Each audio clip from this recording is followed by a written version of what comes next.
maal dalagee isin gaafatin dhiisnurra ani waan dhageenye kai nurraa baay'isa waan kun nuti ani fi kuni jaama mujuuti nama dhugaan hin dhageenye nama abdii qabee maal jedhu abooti laatiin kaya aboo ati nurraa baay'isa dhiisi gurbaa nurraa baasa nurraa baay'isa la ani nurraa baay'isa gurbaa kana kun nuti nurraa baay'isa amma hii miti boo hii jinkaan amma halas nurraa kan namni si baasu hin jirati hii jinuti dirummaadha namni akkasii hidhatanii dirummaadha kun dhalummaadha ati dirummaadha kaameeraa kaa'attanii kaameeraa fiitti fedheera hojii keenya cufime kaameeraa cufus cufisi na rahi uumaan fixata kai cufi nuu isa miidhu jira boo isaa hin miidhu jira nuu ifiifuu miidhamaa jira boo beelti urtee wayaa ibshaan bongonyaa kuni hujii nuu baasa isaaf ijoollee sanillee hujii sirriitti nuu baasan dhiira taatanii maaliif iddoo na jijjiirti Muskaan hojjetu naaseen si jedhummaadhaa wanti ati dalagitu kuni hujumaata kee keessatti jiruu kee keessatti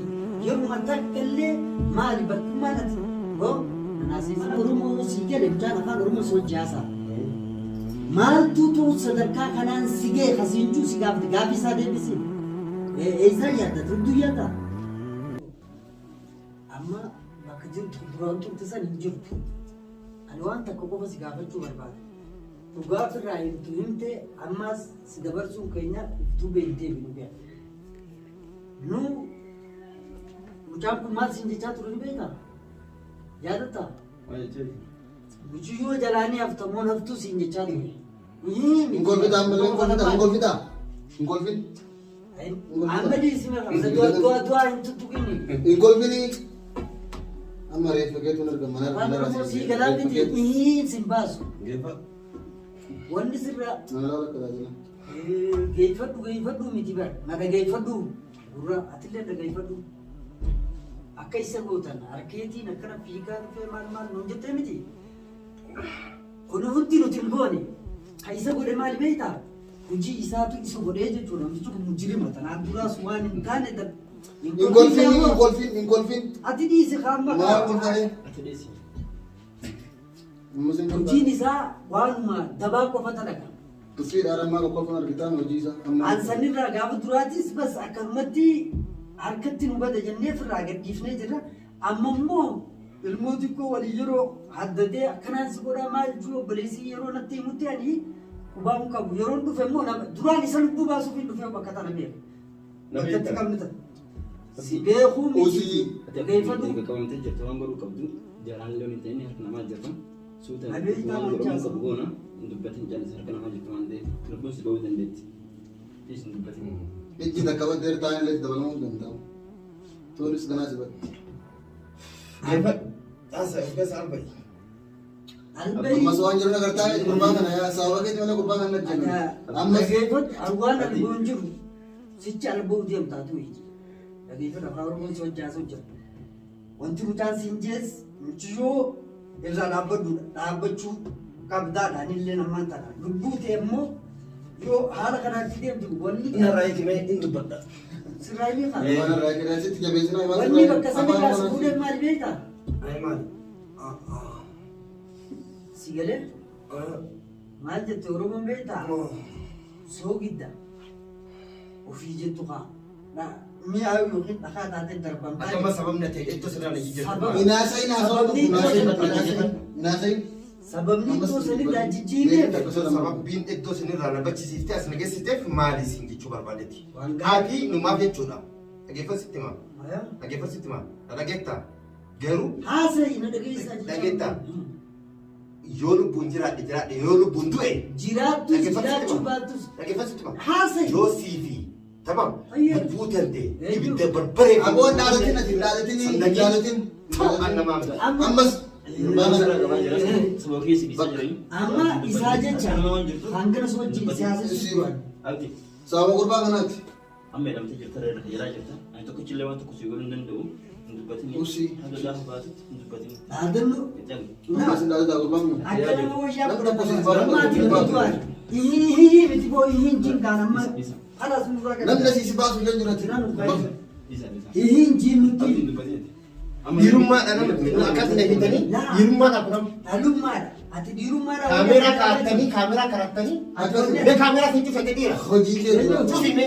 Kaameraa cufuus Cufi sinara hiikime. Uumaan fidda ati kai cufi. Ati diiraa. Amma sin loltaas maal olta sinatti?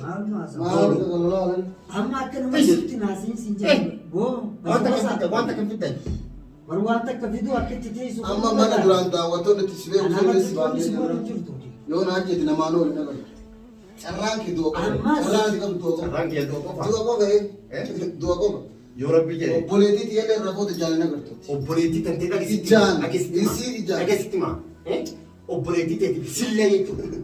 biraa kan hin akkana amma hidhaa hidhaa hidhaa waan maqaata taa'u maal nu gochuu dandeettame hidhaa teette mee maaluma nu gootu asii namni si baasu hin jiru namni akkasi si arguu hin danda'u Maaliif iddoo na Lafa jalatti maaliif iddoo na dhaggeeffadhu. lafa jalatti Na dhaggeeffadhu.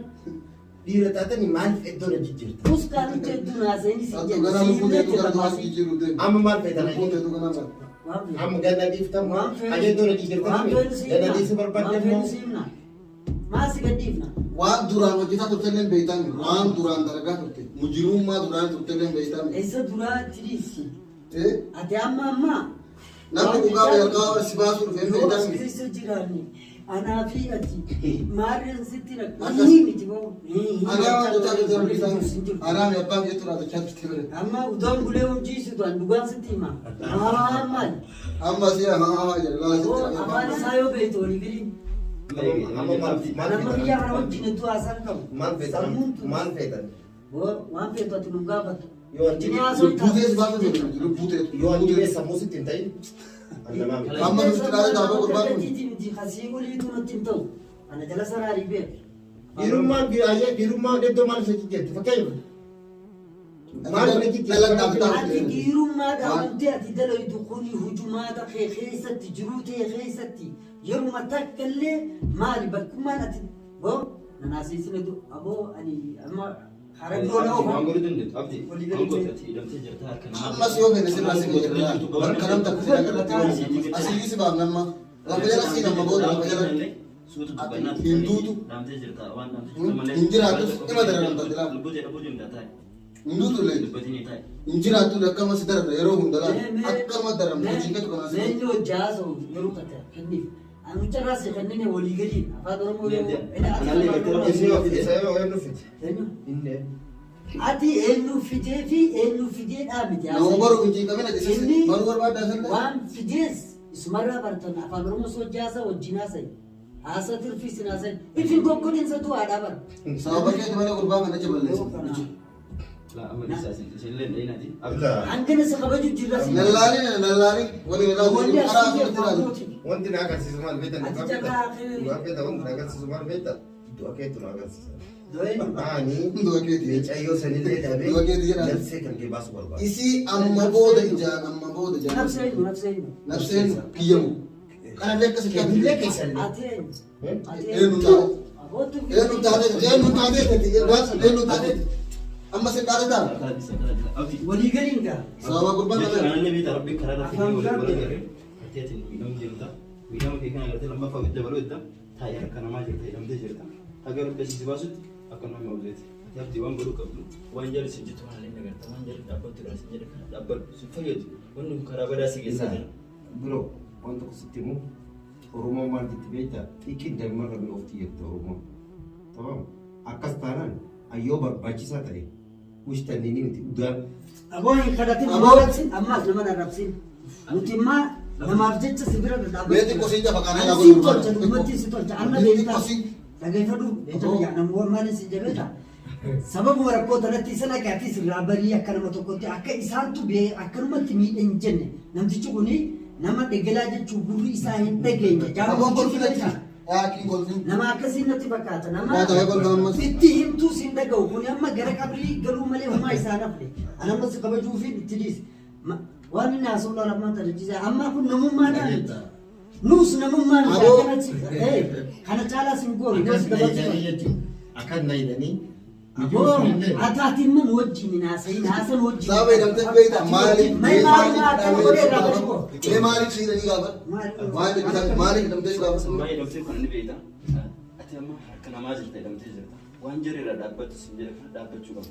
Maaliif kana daran si miidhuu danda'an ammallee ati kophaa. Yaa'anii micoo dhaabii micoo hin jaalatini micoo irraa dhaabbadhu jechuu keessatti. Jechuun wantoota Akkasumaan waan duraan keessa turte guutuu waan dalagaa Nu jaaladhu irraa dhaabbadhu dhiisii maaliif siin jechaa jiru. Waan Afaan Oromoo sii gale mucaan afaan Oromoo si hojjaasaa. Maaltu tu sadarkaa kanaan si gee kasiinchuu si gaafate gaafii isaa deebisiin. Eessaa yaaddatu hudduu yaaddaa? Hudduu yaada yamaaf. Feetu inshaallah miila feetii yaadu nu maaltu nu galche. Ati immoo aqli yaadu sun. Aqli miti bu'aan. Suutu jira. Aboo nama akka feetii. ammas deebii namatti kennina deebii kennin Maal kana hojjaasuu taa'ee walii galiin gaa nama akkanaa. gurbaan kun du'uuf deema yoo deebii kennin lubbuu isaa baafama lubbuu isaa Inni dhaabbadhaa mere. lubbuu isaa baafama. Inni dhaabbadhaa mere. Gochi kanas fidee mere. Jaalalaa gochi kana fidee mere. Jaalatti gochi kana ka fiddu taate. Tamam. Ani dhugaa feeta. Asitti dubbiin godhanna ajjeesanii malee hin dhaabbatu jaalalli si ta'a. Jaalala Abdii dirqiin lubbuu teetan balleessi. Lubbuu teetan osoo hin balleessine Lubbuun asiin ol baati. lakkabdeen tana isin jedhu. Aboo guyyaa. abdii dirqiidhaan nama jaalatta dirqiin nama jaalatta jaalalli dirqiin jira jaalalli dirqiidhaan jira jaalalli dirqiin Meela raahii. obboleettii dirqiidhaan jaalatta. Akka kun dhiirummaadha. Adii. Kun akka na hidhanii dhiirummaadha. Mee isaaf dhiis yeroo takka. Amma waan hin baruu fedheetu jira. Waan an baruu fedhe akka Kun akka nama deessanii dhiirummaadha. Afii dhalaan. lubbuu isii baatan nama daawwata. Ati akkana godhachuun dhiirummaadha. Akkattiin dhalaa dirqiidhaan jaalachuun dhiirummaadha. dhalaa dirqiidhaan jaalachuun dhiirummaadha. Kasanii dhageetta sitti himu. Ammaaf barooti rakkoon qabu. Gadheen jechuudha. Yoo nama hidhattee. gadheen jedhin gadhee sotaa dheessuu qabnu gadheen jedhin gadheen jedhin Gadheen sii gadheen jedhin. Amma deeggamii isa hojjaa. Dhalaan saatu si gadheen dhalaa dararaa turu. Eenyuutu nurraa dhiisi Deemtee illee amma deemuuf deeman mii furmaata mii maal To'atamuu si sun ajjeefna kanaas.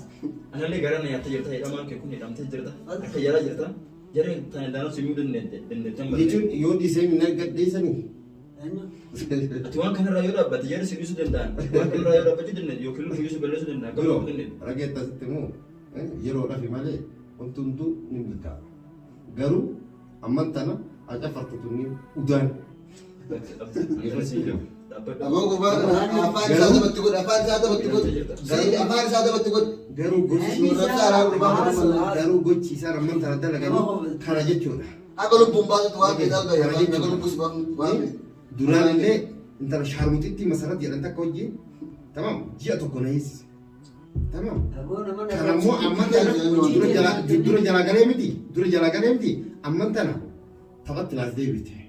Tamam. Hanga feete taphatta kun rakkoon qabu Rakkoon namni. Yana Adilaal afaan Oromoo namni si hojjaatan kana jedhamutti siitu waliin dabbaalataan itti Laal kan- kumaas hin qabu ni hin galu.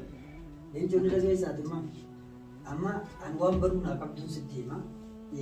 Namni halaalaa dhugaa hin beeku. Amma qaamaan irra dhufte namticha kana ofoo keetii wajjin haasa'e dhugaa irraa bareedu dhugaa.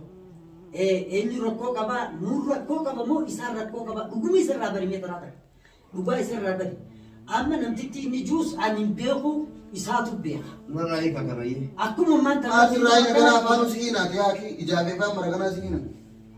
Narraayii kana. walii gadi Mee abdii waan takka walii mee gadi. akka taate naaf. Afaanii walii galanii markaa walii galanii warra harkarraa siin dhufin jirtu afaanii deemneti walii galanii. Amma Abdii meeti jechuun akka ta'aa turte naa ibsu. gana dhiiga. Anallee jechuun akkuma carraa rabbii karaa. Maaliin jechuun isii jaaladhee akkanatti jaaladhee achitti jaaladhee asitti jaaladhee hima. Maal? Nafseen asiin ol Jechuun baatu. maalirraa akka jedhamuu dandeette. Maalirraa akka jedhamuu dandeette. Isaan gaafa. Aboo waan Maal dalagaa jirtu waan dhasee waan maal dalagaa isa jirtu. isan gaafatin dhiisnurra. Ani waan dhaga'e. Kai nurraa bahi isa waan kun nutu beeka kai nurraa bahu. Yeroo takka mee leencoo. Ani maaliin si jechuu barbaade beektaa? Waan dhaga'eerraan si himan. Ani ijoolleen natti dhufte. Quban qabu ammaa obboleessaa qabe. Michiyyoo wal jaalatan jaani michiyyoo akkatti wal jaalatan isaantu beekaa san dhimma birooti. Garuu wal jaalatan walittis dhufan erga wal jaalatan ammoo warri dhagahee hin taane jaanii michiyyoollee warra jalaa gorree jette ani yeroo isiin naantu siinu jira jechuudha. Warra jala gorraani illaa akkaan fedhetti jechuudha. Akka ilmoo gartee maali dachii kanarraa uumamtee kaa ijoollee shaaraadhaa kaa abbaan qabne haadha hin qabne namni fedhe akka fedhetti itti caffarutti jechuun maal kaa'eef beektaa sodaachisa kaa. Yoo ati nan hayyamne akkanaan si godhaa kaa akkasiin si godhaa hajuun ta'e jechuudha kun. Amma namarraan dhalanne jechuun inni akkas godheeti isii tanatti fayyadamuu barbaada. Obboleessaa bira jira sababa saniin dubbiin barreessite obboleessinis dhufee qabe ankubaa hin qabu. Annantu sun jirmaan osoo hin ta'e sukkaasanuu qaama rakkooti waan ta'eef hin beeku rakkoo sanallee keessa seenuu fedhu. Maaliif kuni jaama mujuuti. Jaama mujuun nama gurguraan hin dhageenye nama akka meeshaa maal jedhu. Dhageeffadhu jaama mujuun ni beektaa nama gurri isaatis hin dadhabne sammuun isaa sirrii hin jirtu. Nama akkanaati yoo ajjeesu taate malee akkasitti ijoolleen lubbuu baasii kan obboleessa keenya qabee sababa kanaan nuti duraan wal jaalannaa anillee michoonni hin jaaladha warri keenya waan akkas jedhu qofa akkasirraa anis duuba deebi'e na haddate obboleessi bakka sanii qabee amma lubbuu duraan jira naan jedhe rabshaa kanarra waliin jirraa jechuudha kun nuus hin dhaga'u hanga du'aatti anjaamujuutti hin jeetin jira ammas hin dhaga'u ofii of taabda malee ati immoo dhugaa lamaan akka agartu qofaaf si wajjin haasofne carraa kanallee sii kenneen atillee hanga kee itti dadhabi si dhaga'u yoo ofirraa deemte qofas irra si wayyaadhaa jechuudha nama akkanaati gaa amanuu rakkoo qaba yoo jette ati murteessuun mirgate miti Abbootiin dhaadhiin kaayaa aboo ati nurraa beeydis diisi gurbaa nurraa baasanii nurraa beeydis laa ofirraa baafanii gurbaa kanatti kun nubbeeka nurraa beeydis ammas jatanaas nyaakkattiin sirree isaa baasaa akhira dubbiiti harakaati goggootu sin jirtu wanti nu gootu sin jirtu wanti immoo yoo ofitti haadha sirrifte malee homaa takka hin kokkoblinii hin sirraatu maatti dhugaa rabbi ifii hin galaafatin si galee kanaaf dhugaa ofirraa hin eenyu jettee dhugaa ofirraa hin maaliif deebite aboo yaa akkana tokko naan illee waa walitti qabaachuu waan guddaa booda rakkoodha isinirrallee eegateeti waan kan egaa isallee miidhinaati eegateeti nu isa miidhu jira moo isaa hin miidhu jira nu ifiifuu miidhamaa jira moo kuni hujii nu baasa isaaf ijoolleen sanillee hujii sirriitti nu baasan rakkannee jira bakka tana keessatti amma waa bishaan kun hin jiru nyaanni atu kalas naradhi isa waan jiru hundaa gaafadhee kanatti sirra dhiifnaan moo yoo har tokko deeme mataa kee gubbaadha bishaan gorsiin yoo dhagaye waan kana hin dhiisooles waan maraatti kalas gorsaanii dhiisanii gatti miidhinaati gurbaan gorsii waan takka ta'e gara takka kalas rakkoon qaba boo naradhi isa alee akkanumatti naradhi isaa keessa jettu na yaachiftee jirtaati immaan tanaan hin beekne garuu wanti takkallee jiru yaani waan jiru hundaa gaafadhee ayyaa waan si irra dhaabbatuun godha amma afaan oromootiin walii galee nuti bishaan kana biyyeetiin deebina dhugaa jirtu himsiisi oromoo taate nuti waan isa goon hin jiru wanni miidhu wanni irraa ajjeesu deemuufis hin jirtu kana quba qabaadhu ajjeesuuf isaa if ajjeesu deema garuu nullee nu rakke jechuudha walii galee nuti bishaan biyyeetiin deebina mee gaafa dhugaa jirtu himsiisii ammas Innuun anjaa sin dhaga'u yoo kasi dhaga'u ta'a. Abdi, alas jirullee baay'ee jirti. Rabbi sun na fide osoo si fiduu baay'ee gatii